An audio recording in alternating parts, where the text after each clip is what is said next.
This is Tyrannation episode 45. Hi, this is Luke, and welcome to the 45th episode of Tyrannation webisodes. 5 more to go till we are mid-century, and the non-linear platform will be implemented fully. It will be up to you, the viewers, to absorb the content and treat it like a Where's Wally book, animated Where's Wally book.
I suppose with fundamentalist Christians,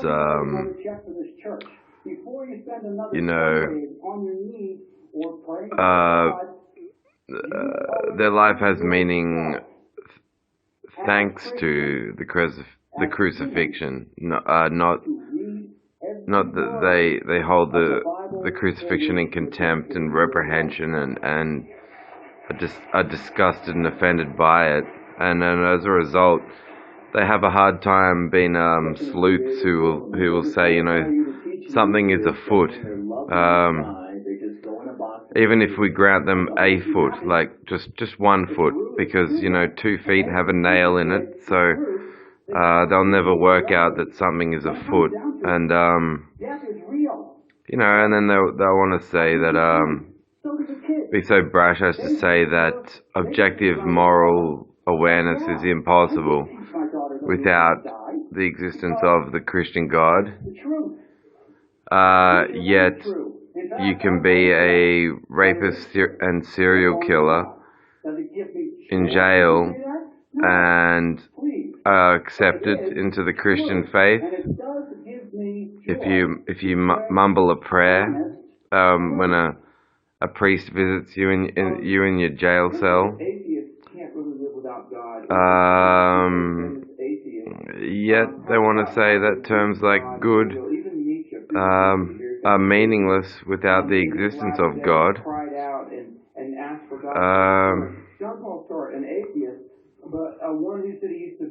And they want to say man is born in a state of original sin from which they need God to save them, and that this state of original sin is apparently less reprehensible and of less import to invoke the evangelical Christian with their training in making new disciples. To remove this original sin, we say, came from eating an apple. It's a strange system of religion indeed, that men should have to be saved from the sin of eating an apple by doing a murder on Jesus Christ. This is the sickest religion ever set up. And this original sin, saving people from it, is of less import than potentially rejecting a rapist and serial killer in jail from being eligible to join the ranks of the Christian right and movement.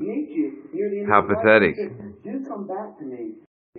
So when Roger Toll would talk about, in response to comments from staff about what he does in this corrections business of his, I'd be interested in knowing how many managing pharmacists within the Capital Group are truly aware of this nerve by nerve process of his.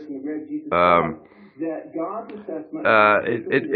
does it not mean that he's constantly framing the issue over and over again relative to his unit of measurement that he deems a nerve?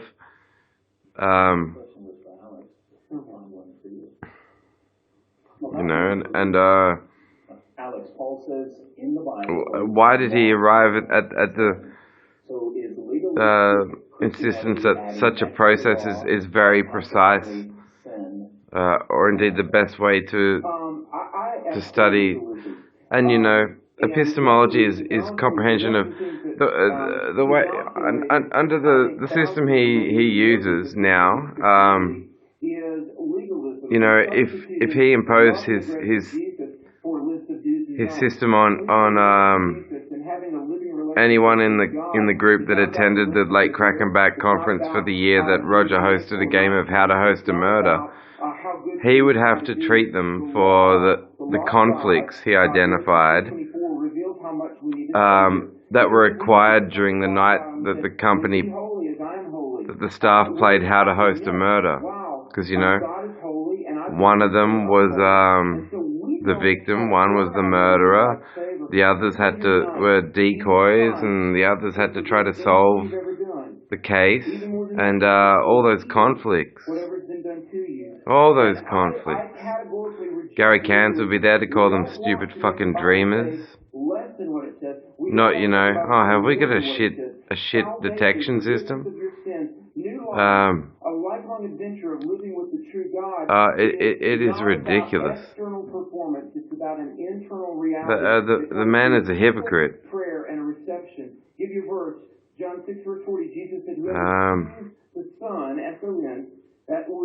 He only loves having responsibility about as much, if not less, than he loves having irresponsibility, and being more hypocritical than Christians.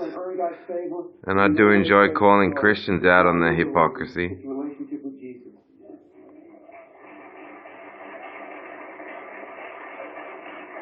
So those GST Freemasons. Actually, it's not relationship with Jesus, it's faith, it's voluntary action. It's funny to imagine Roger's competitor in business being once again cloaked behind a pretentious veil of claiming to know how to represent and cater to the health, professionally tend to the health needs of members of particular rights movements that he doesn't even think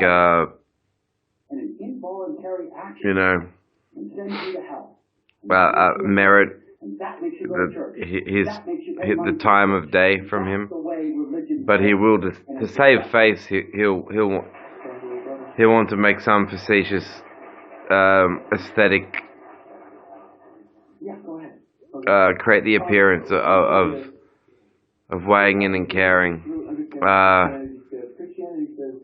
So he'll look into the lyrics of David Bowie from Rebel Rebel, Not sure if he's a boy or a girl. Or Hello Space Boy from the mid-90s with the Pet Shop Boys. Do you like girls or boys? It's confusing these days, but moon dust will cover you. And that sort of talk, this bisexual doesn't know if he's a boy or a girl, to try and seem like he's sensitive to the movement. Roger Tall's the sort of man who would say, we should cater to male bisexuals' menstrual needs. Be prepared to sell them Pond Stand and over the counter period pain pills.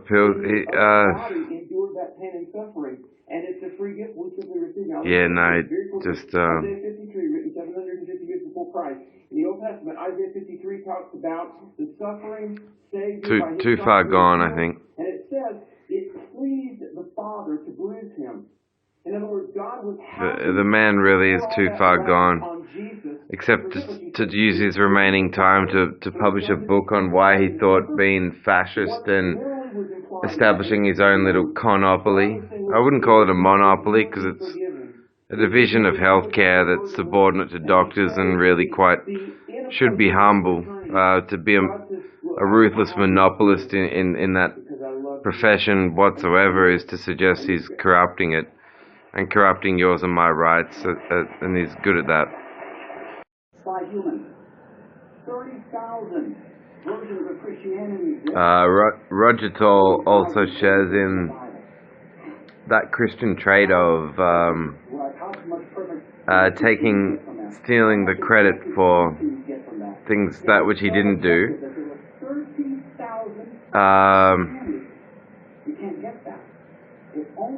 as well as assigning blame onto others, wherewith it was never deserved by those others. And that's how maybe I'm not sure if he's. I know Gary's known as like a grand poobah in his Mason church. Was accorded such a name due to his involvement in the Masonic Church. Maybe the way the Masons see it, they don't have enough key players in strategic locations, like so they're like, we've got you here in big pharma, the more people in possession of medicine that you can martyr, the better for us in our church. Martyr the fuck out of them. Especially if they think they're Jesus followers, just martyr them. They'll just go poof. Martyr them. Martyr them. So what Roger and Gary are like, yeah, sure. We'd love to do that right about now. And so that's what they've been doing. But it's weird too with Roger's theory that a homosexual male is embarrassed has an embarrassed memory involving themselves and their mother, that they, like a truth that they buried so deep that it turned them off. The prospect of their mother, handing them fully grown into and celebrating a union, be it with that of a long-term partner or a spouse. And yet homosexuality is observed in sheep. Now, did those sheep have weird attractions to their mother before they had homosex with other sheep of the same gender? Was it only after desiring their mother first that happened? When there's been a totally atheistic regime, there's been hello Instagram, you all look very pretty. Stay alive. And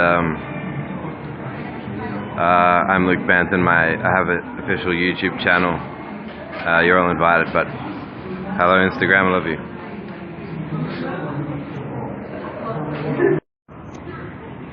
I think there should be a word, maybe like hopiate. Like to be hopiateful could be a word for a state of being where you're you're holding on to your hope and you enjoy the support of your opium, hopiate.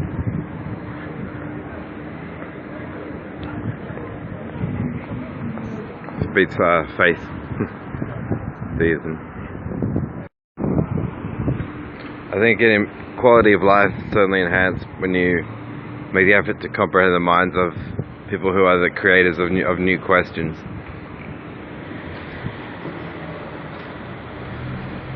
to me that's more interesting than income.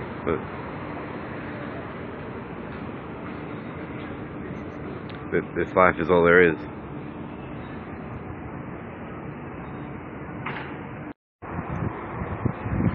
So it's indeed a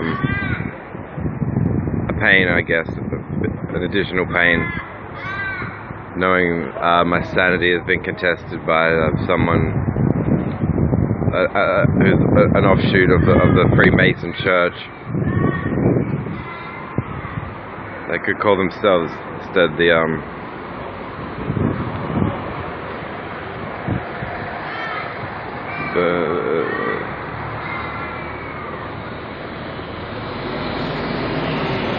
instead of the Masonic Church, the gay race, moronic, sonic lurch.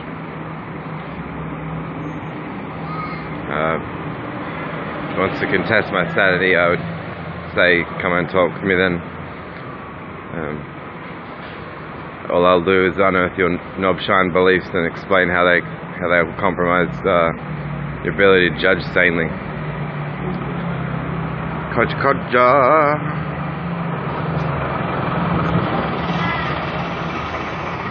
We must be getting old.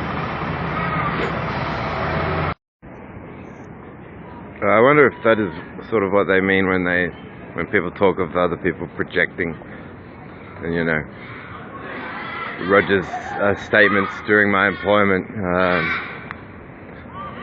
having that pedo element to it.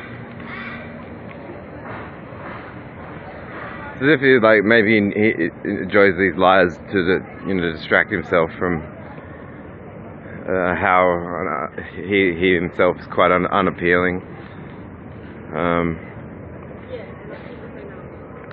So he looks to excuse himself by falsely claiming to have detected a sexually embarrassing moment in the lives of some people too young to even know what that is. It's like yeah. You can't even say physician heal thyself, because that's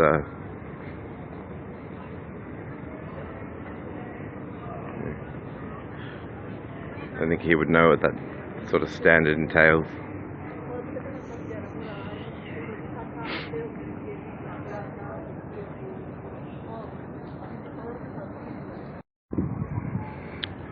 Pain today is somewhat subdued. I'm noticing I can breathe through both nostrils simultaneously, which is I like having that back.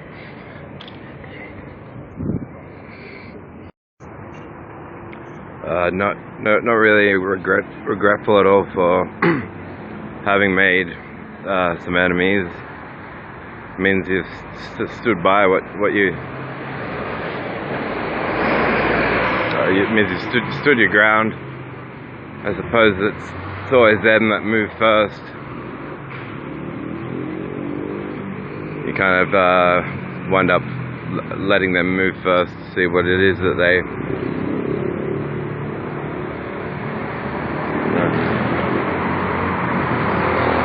Traitors and betrayers, fucking game, there's no fucking players.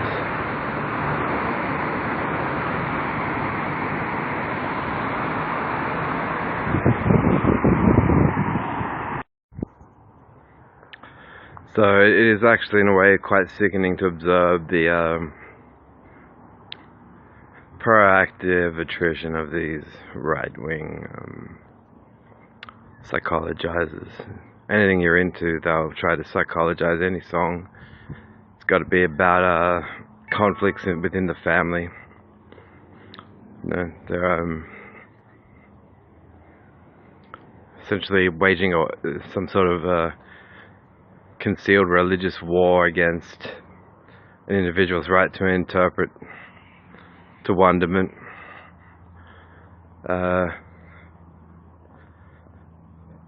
You think of the idea of people hating what they see in themselves, you know. a Freemason mocking imagination. Well, he's doing that because without imagination he wouldn't be able to be a Freemason, because Freemasonry is not based on discernible truths. So, you know, they're really mocking themselves. It's more humble to admit that imagination is imagination. That's what it is. That's the humble person who actually knows that, sticks by that. It's always going to be religious believers that hate and try to indict and psychologize imagination, and they aren't telling an art, and they aren't being truthful. They're envious of the fact that art probably pretty much is the last remaining form of spirituality that can be comprehended as genuine.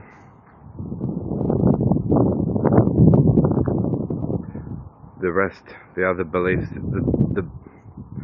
the world's belief systems are too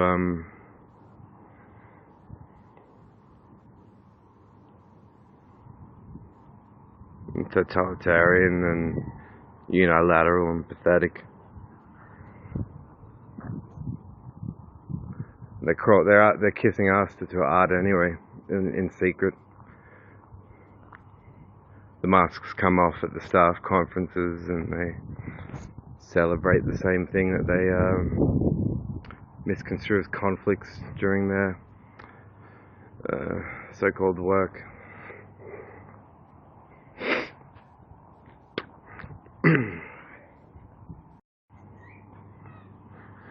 This Freemason defeating the routine. The Freemason catches and beats the Christian, and the Freemason winds up being the ideological victor over the Christian and martyrs the Christian. They're so addicted to that routine, Gary and Roger, that they'll even want an atheist to assume the form of the Christian so they can martyr them.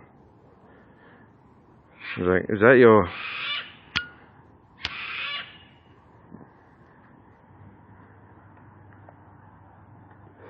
That's seriously your ethic concerning the practice of martyrdom? Is that a person who... are you trying to say you want to martyr the rights charter? So it's a grandiose ideological cause to comprehend one's own and everyone else's rights to life, health, privacy, movement. Why is that an ideological cause? That's just a private sector company taking too much for granted from our Constitution. I got a cause. I'm an atheist. When I talk to religious people, I don't tell them that, you can't be my friend because you're religious. It's just, that's interesting. It's like they assume the form of that religious criminal but just from another angle.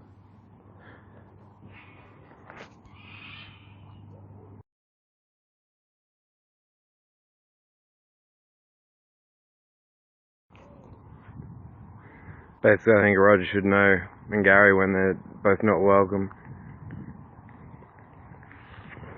For them, with the power they have, in the commerce sense, the arrogance that subsists due to their, you can be. It's funny that it's ironic that I use the word nosy, given the assist I was given during my assistance to the business. Fucking nasal cyst, he's got to hide to call me nosy. What's positing that Lucifer exists and is in some sort of relationship in your head with you, and that's not a form of nosiness at all. Mm. That's their weak-minded, pathetic excuse for, why they think they've got grounds to stick their nose into someone else's private life. Any citizen, ACT.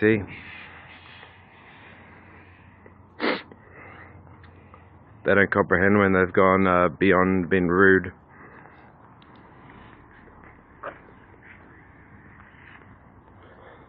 Yeah, I don't get them thinking I'm nosy.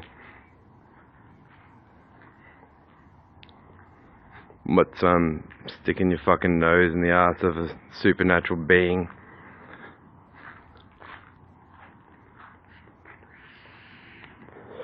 Help me find the ones to murder Lucifer. Blah blah blah. We're GST Freemasons.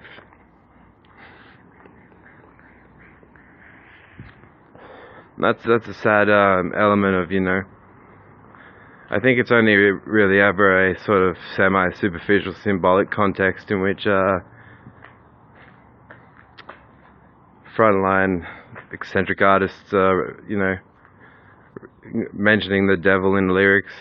The devil beneath my feet. Devils I make and the love can't relate. Then the knowledge that secretly these Freemasons think that these bands are tooting their horn, the church's horn.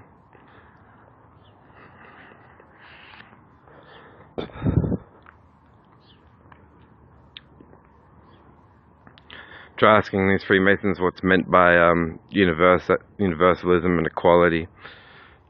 They probably don't even have a definition for it, while they themselves suppose they're in league with a supernatural being, Lucifer. And he exists in their head. Think back to when Gary Cans would say, capital chemist supports the businesses that support capital chemists.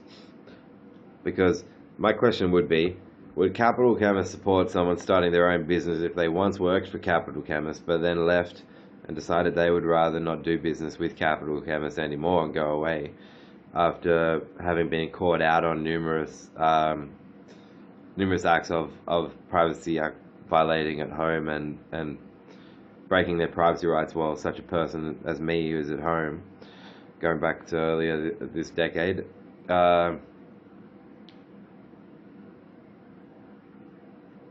so if you've left on terms of irreconcilable differences, I will not be returning, and wish to go to do your own business. Well, they've already worked against that because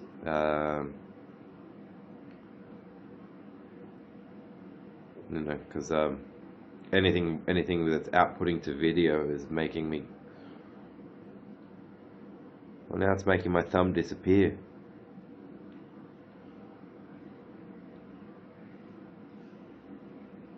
Jokes.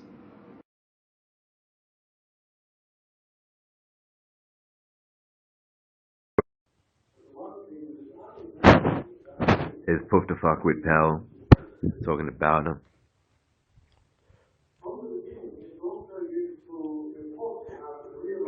How important Roger Toll's work really is.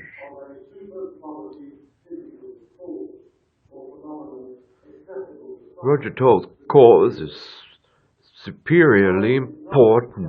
It's very important. He has a special cause.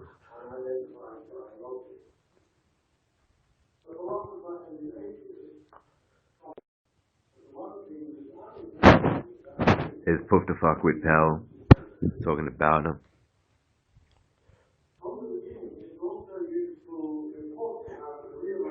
How important Roger Toll's work really is.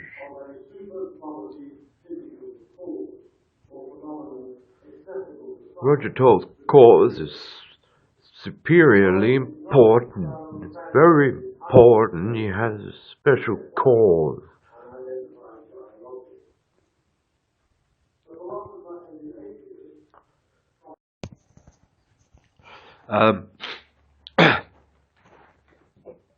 So yeah, I think that getting psychologized is part of your attempts to make an establish and build on a progressive uh, uh, career arrangement with the or this so-called psychologizing is going on in the minds of the owners.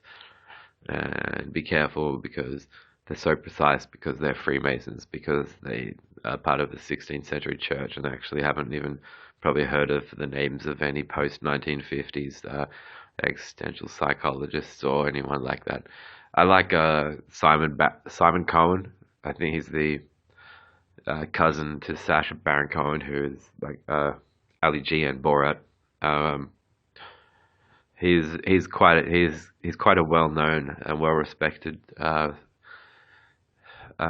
professional, and his expertise in things like autism has earned him a lot of notoriety. Uh, I don't just like him because of the fact that he's um, related to Ali G, but yeah, it could happen to anyone. It's a phenomenon I want to make sure that entire societies are aware of. Is like if you're in this weird uh if there's this ambiguous dynamic going on between the boss of the company and you, and you're not sure what he's saying to other people about you, and you're not completely sure why he's said what he has said to you, and you never know. You might want to leave the job on the sole grounds that the decisions that the boss has chosen to make, or the owner has chosen to make in relation to you, have created this stupid ambiguity that is just you don't even want it weighing on your mind, because you went to that you joined that company so you could do a job. You didn't join it so that you could listen to like in the end I learned it was like, it's like, what if a Freemason from the 16th century uh, fell into a portal in a Doctor Who episode and wound up in the 21st century, and it was his job to profile this bunch of stuff. But what he's doing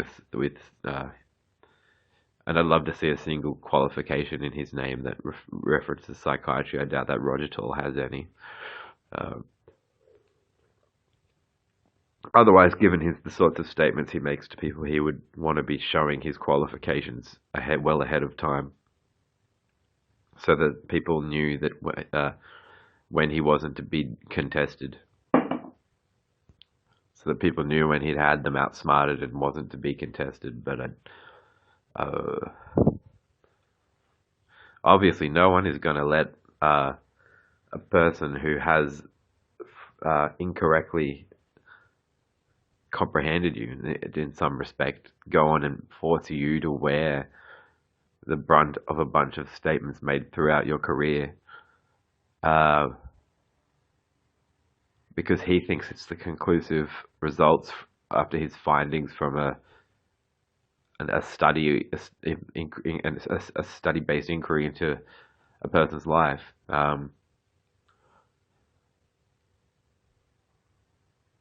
Yeah, and you have to be very careful with, I think, psychiatry. I think because of the uh, people should want it and want to ask for it, and be able to approach the profession on their own terms, not have to worry that they're going to have their entire life compromised because they thought that the statement to approach and place any sort of trust in one of society's agencies claimed to be in place for helping benefit human health was something that they could ever actually take seriously, and go, well, all right. If, instead, my experience now has me like I'd have grounds to be frightened of going to any store, pretty much. No, not any store, but I'd have grounds to go, well, that's probably not, that's definitely not what it says it is. That's definitely not what it says it is. That's definitely not what it says it is. But this man Roger Tor is the sort of person who thinks he can just he thinks he knows that he has the right to go, well, behave. It may be the truth that, this, and this happened around you in your past, and so therefore, because of it, you're going to grow up mature, and you're going to perform this act and this act and this act and this act, and we can just tell that, and we know that because we know about all this sort of thing. He doesn't, and when he tries to make certain statements, and he must even know that at most, when professions like psychology and psychiatry come up with their worst of the worst, uh, you know, all of their claims about behavior are pretty much based on known case precedents, and I don't think it's right to, no, people aren't taught the difference between knowledge categories and subjectivity and objectivity, and it's not right to um, it's not right to just damn people, I think, and that's more or less what they're into. That they don't want to call it that. They want to say certain families have weak genes, so we tried to help them, but they're just part of that. Uh, Not oh, we're into population culling because we're Freemasons. uh, the Freemasons. It's out from if Gary Cairns and Roger Tor are prepared for me to explain that they also consider themselves ambassadorial representatives of the Freemason Church, then that'll be all part of my trip to America too, and I'll make sure that their knowledge is so profoundly amazing. Um, they've said this. No, yeah, they'll be. I'll explain they operate in that category too. I would actually say be wary of anyone who's concerned with healthcare, anything that thinks of concepts of monopolizing, because there's really only yeah. I just think the idea of a monopolist in healthcare, to me, that's more dangerous than any of the rock stars I know and love could have ever been. um, yeah, because what do you have to do to become a monopolist in healthcare? Or get all the get all those anyone in your way out of your way. The guy on crutches. Uh,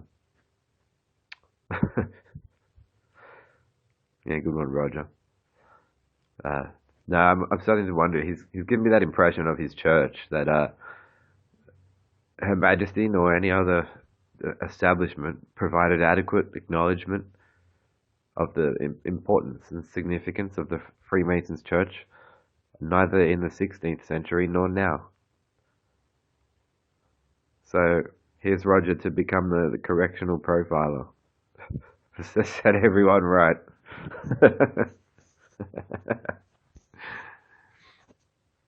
That is the joke of the decade.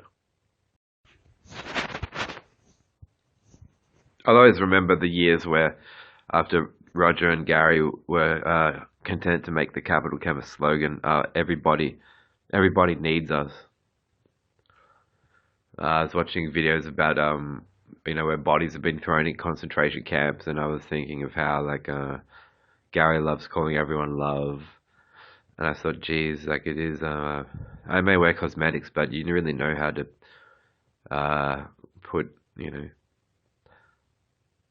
why are you doing this to us? Was my immediate thought. That's what I wanted to say at the time. Why are you telling everyone? Why don't you put up a slogan saying, "Hi, it's Roger and Gary. Investigate us for potential for conspiracy." They might as well put that up on their slogan. Everybody needs us. Everybody needs.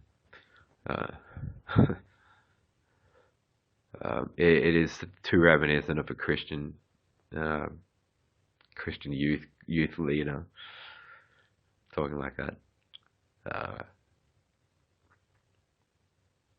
I see it to be impressive, and yeah, my idea is better. Fucking sad to hear you're sick, uh, but you're fucking welcome to enter our stores. Something like that is, I think, more. I mean, what is it you actually want everybody to think about if, not everybody's going to Capital Chemist and um, yet the slogan is that everybody needs them. Like, right, so you guys know that health needs that well. Anyway, I'm glad I'm not helping them with marketing.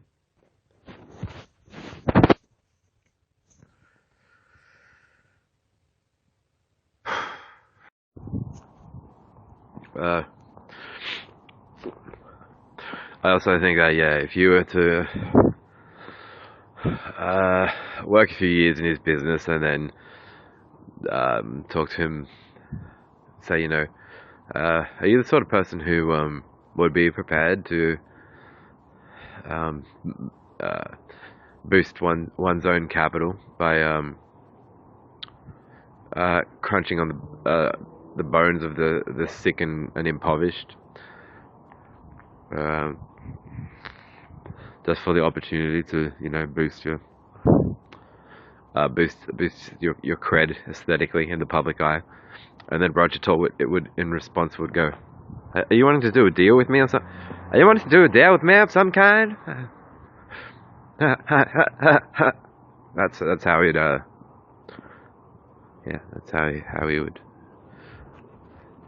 think to reply.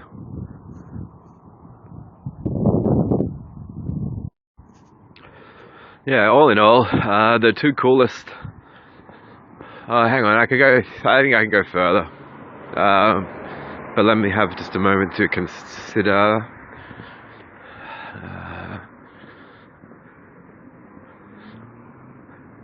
Yeah, okay. I would say that Meredith, Tony, Lamb, and Alan Jackson are the three best pharmacists that I knew in those 9 years. The importance of relativity. That's not where Alan got this idea from, but he would talking about substances and saying that the operative word is may. This may this. This may that. Sort of, it's similar to it's along the same lines to that some of the lyrics to "I'm a Goddamn Motherfucking Get-Em" by Manson from 2009. Results may vary, side effects vary. So,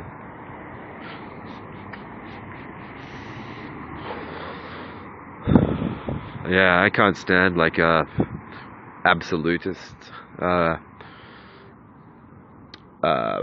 like fascist, absolutist, right wing.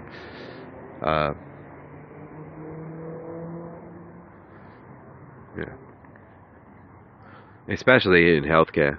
And I also think the concept of a monopolist in healthcare is like there almost shouldn't be such a thing. It leaves room for the prospect that some really dodgy deals have been done for them to get there. Um,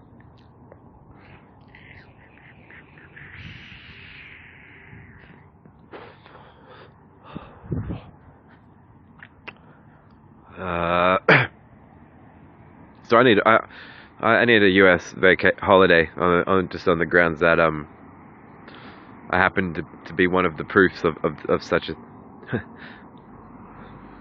that such talk is true.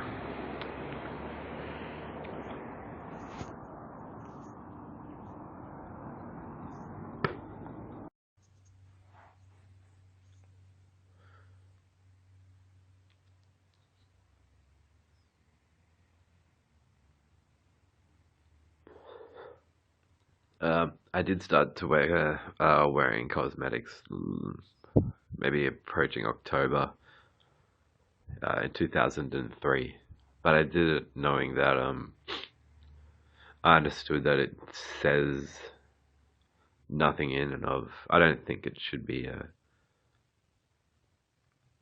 I'm opposed to stereotypes in principle. I think, but they exist nonetheless. But I don't think that a person wearing cosmetics says anything in and of itself. but it's always interesting noticing those that do. It bears out in the way they'll talk. Um,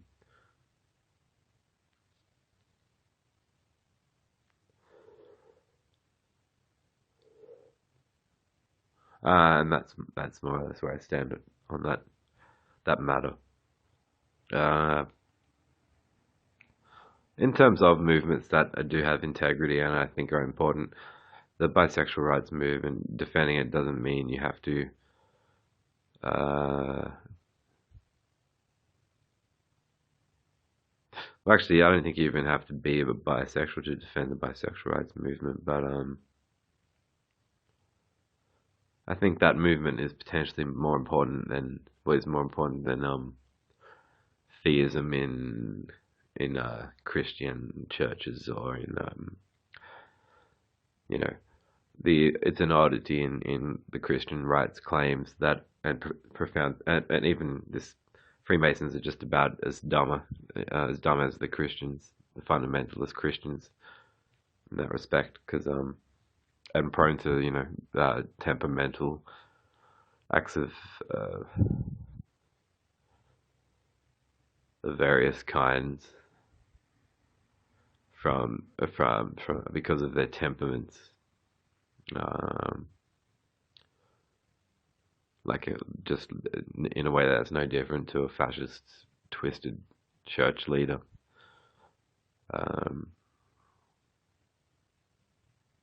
I've listened. I had even buddied up sort of with a girl that sold cosmetics at the chemist, but she even had a propensity to say or a tendency to say, "Oh, you're doing that. You know what that means, right?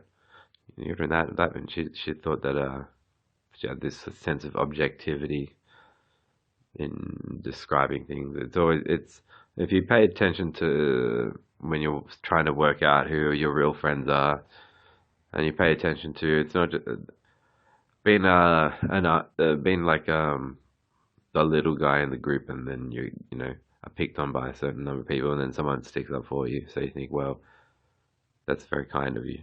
And I did show I was thankful for that quality in a person. But then ultimately, you watch and observe how often you're asked what you think about anything. We watch for the level of those who take, oh, but I just thought, and that's how they conversate. They'll excuse themselves in conversation, going, "Well, I just thought," and the truth is, no, you assumed. How often do you hear the word "assume" is in their vocabulary, and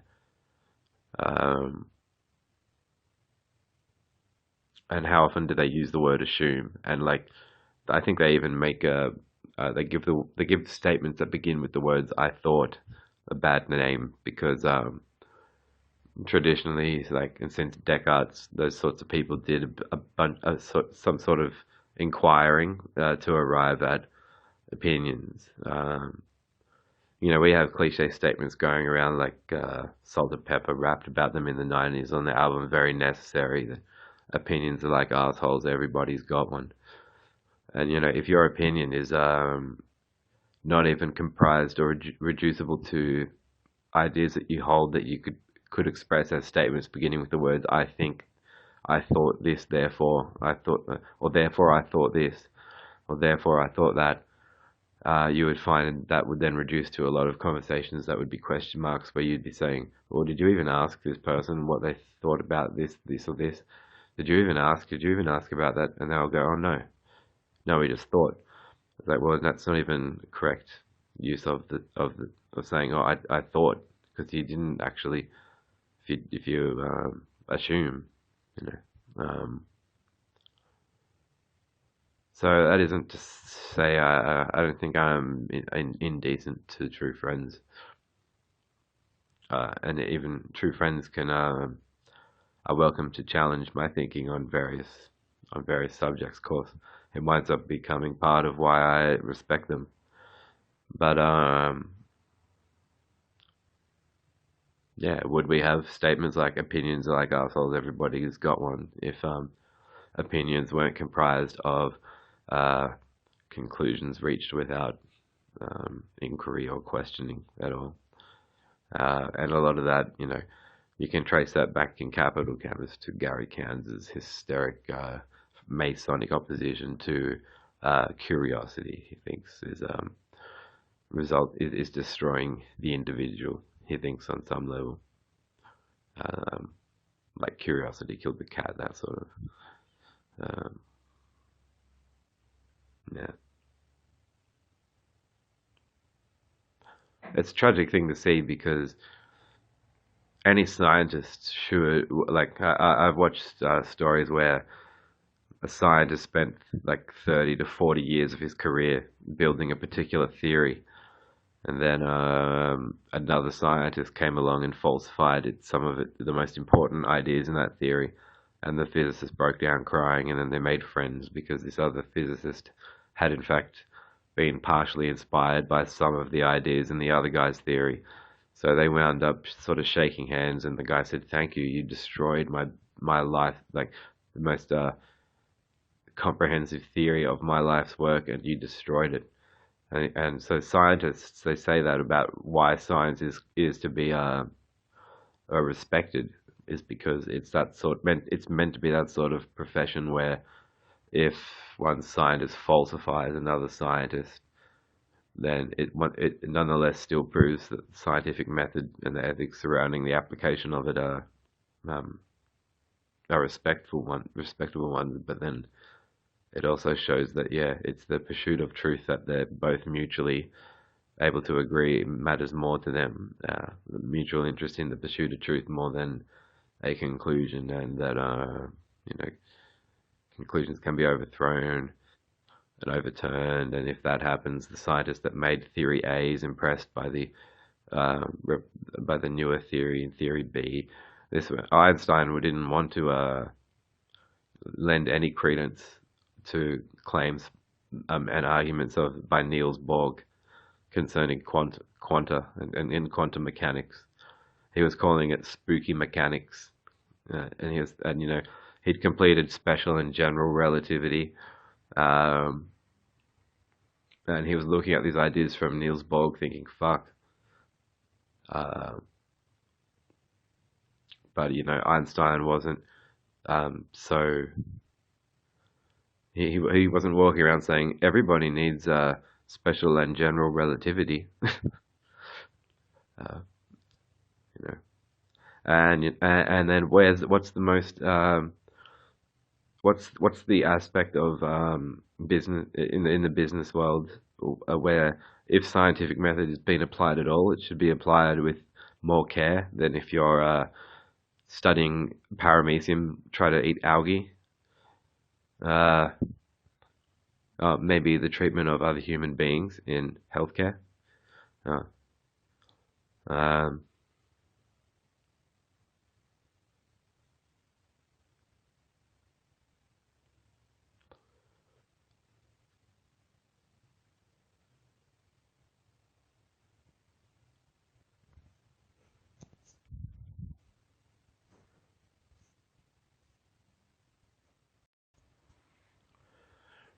um, and so, without having the chance to review some of their paperwork personally, I think it's fair enough for me to say that the choice of words and the wording used when Gary Cairns and Roger Tor frame the issue and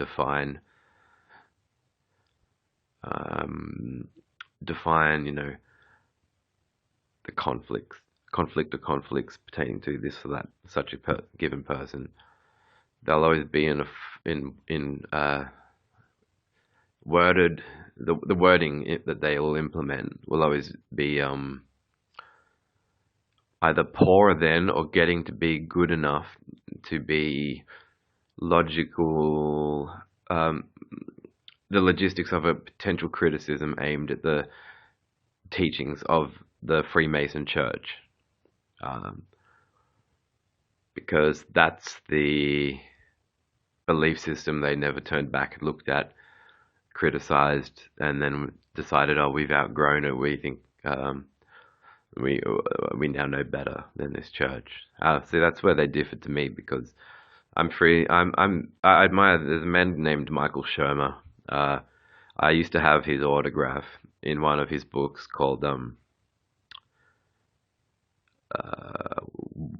Why People Believe Weird Things, and he talks in that book a lot about the debunking of pseudoscientists. Actually, he also appears interviewed in one of the episodes of Penn and Teller. Penn and Teller's Bullshit, and Sherms talks about the experience of deconversion for him, and because he was going around door knocking to try to teach about Jesus Christ and create more Christians. He talks about how he felt after he deconverted, and he was moved to the point of going back to knocking on some of the same doors of the same people's houses, saying, "Oh, sorry, I picked the wrong religion," and apologizing. Actually, I'm not sure if that's a story he just tells, um,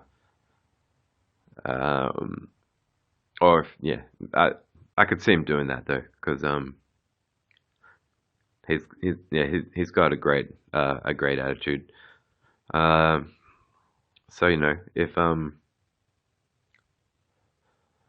yeah, it also shows, I guess, that you have no problem potentially thinking of having a conscience that can comprehend errors, um, because yeah, I'm prepared to say that about Christianity. It was an error. I, in fact, will say that I would love to attend a debate or discussion with someone who says they are a theist, but that they love critical thinking and logical fallacies, and they think that despite what's known in terms of fallacies in logic and errors in judgment, that they think that they have an a priori um, argumentative rhetorical proof for the existence of a deity. I would love to join them in discussion and debate them. Um, yeah, but so so for those two guys, those two men, Gary and Roger, they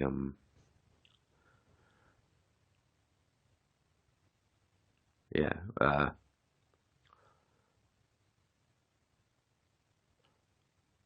so yeah, as I've already said, I know that they miscomprehended me. Uh,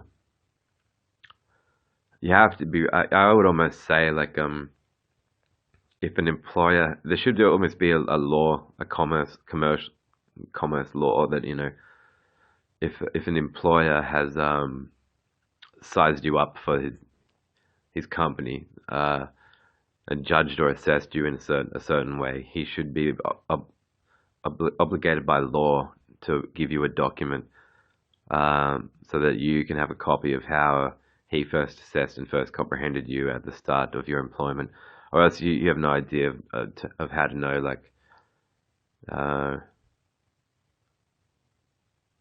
I mean, it's supposed to be in the context of romantic relationships where with songs are there portraying ideas like it all begins where it ends, and